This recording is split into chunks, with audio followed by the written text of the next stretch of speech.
So in the course of my 25 years of living on this earth, I've run into my fair share of homeless people. From North Carolina to Arizona to New York. I mean, they're pretty much anywhere you go, you'll probably find some.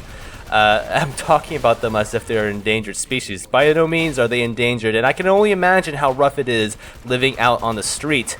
I would never ever want to wish that on anybody. However, from time to time, I'll kind of like reach out and help out a homeless guy, you know, give him a buck or maybe give him some food or water just to kind of help him along, because I feel pretty shitty for them, because it's pretty rough living, man. So the other day, I was feeling like I want some McDonald's breakfast, you know. I was like, just one of those days, man. I wanted a McGriddle, I wanted a freaking bacon, egg, and cheese biscuits, and a friggin' hash brown. So I was walking down the street, down 7th Avenue, towards the Penn Station area, and there's a McDonald's right there. And I'm walking along, the weather's actually quite nice, and I come across this homeless man, and this homeless man was sitting in front of the McDonald's. He was asking everyone for change, the usual kind of homeless stuff. And I sort of do this thing where I turned my head in sort of his direction, but I wasn't actually looking at him. But he thought I was looking at him, so he decided to kind of take it upon himself to talk to me directly. He's like, "Hey, dude, hey, man, do you have any change on you?" And I was like, no. And this is actually true, because I very rarely ever carry cash on me, which is actually, now thinking about it, probably a poor decision, because if I ever get mugged, I don't have anything to give them besides, I don't know, my butthole. I don't ever really carry cash on me. I just use my debit card all the time. I guess I could give them my debit card if I get mugged. Yeah, I guess I could. Certainly easier than giving up my butthole, for all intents and purposes here. So anyway, so the guy looks at me, he's asking for change, and I say no. He's like, wait, maybe on your way back, you know, you have some change or something. And when he said that, I felt really bad, because like, I don't know, just the tone of his voice was like, I'm hungry, I'm just trying to survive. So in a moment of judgment, whether it's good or bad, I don't know, I was like, I didn't say anything to him, but I decided, like, alright, I'll just buy this guy something small from McDonald's. I'm buying breakfast for myself anyways.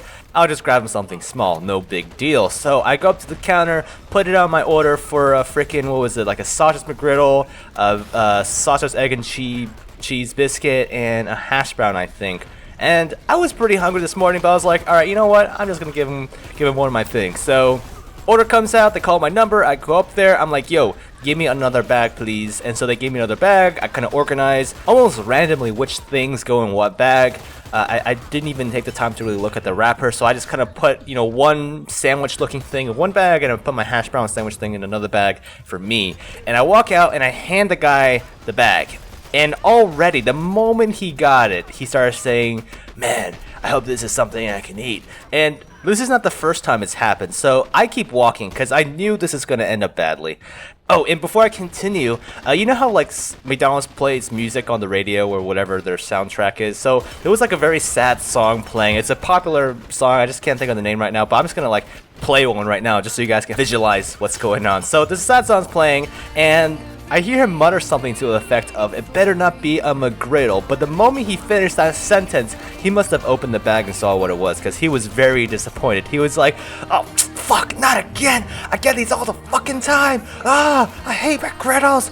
I had enough of these, I get these all damn time!" And like, I was 20 feet down the street by then. I was like, I am not staying for this friggin' catastrophe that's about to unfold right now. So he was very upset. I heard him muttering and yelling, and like, he was just not having it. And for him to get to the point of like utter hysteria over a McGriddle just because he's gotten so many of them in the past, I don't know. Like, as I was walking away, I kind of initially felt a little offended or kind of hurt, because I was like, man, like, you know, just trying to help this guy out. I could have really had that because I'm actually hungry, and I basically split my meal in half for this guy.